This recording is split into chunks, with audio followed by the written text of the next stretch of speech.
Jodak e kaunti ma Kakamega onyiso aput manono weche mag obila mondo mi oduoko obila ma osebedo ka konyo ruodhi ka giwacho ni bedo mag obila go e kor gwenge ma kono nyocha orido weche mag arita kwe e gwengego.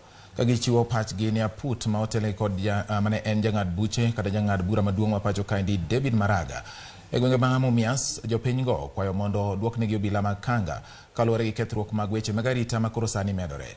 Pius Masai ma en apisa mar obila machon okwayo aput mar Maraga mondo ng'i weche mag obila mosedhi e ritaya kaachiel kod mago mapod nie tich kaka yo mar miyogi mijing'o. Kusema askari wa polisi watolewe kwa manyumba za raia, wajenge kambi yao ili wanapokaa na sisi kule nyumbani wanachukua mabibi zetu na ukienda huko wanakushika.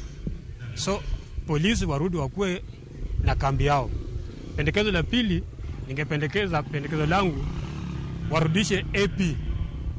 Hao AP walikuwa wanafanya kazi mzuri na hao AP wakuwe kwa ofisi ya chief ili chief awe na uzito ama kuwe na nguvu ya kufanyia sisi wananchi kazi. Mimi niko na pendekezo la wale maskari ambao walikuwa AP, administration police, warudishwe kama vile walivyokuwa kitambo. Sababu walikuwa ni wale maskari wako karibu sana na wananchi, walikuwa wanaweza kukufikia wakati wowote kama uko na matatizo, haswa sisi kama kina mama. Na pia ningeomba chiefs warudishiwe security ya maskari 5, wawe wakiwasaidia sababu ni wao tunawapigia simu hata usiku kama tuko na matatizo, wanaweza kukufikia na wakiwa na security itakuwa bora sana wao kutufikia.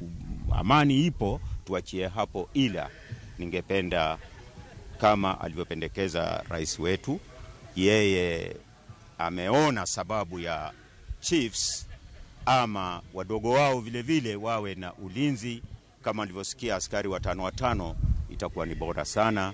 Na nafikiri itaimarisha sana usalama wa Mumias.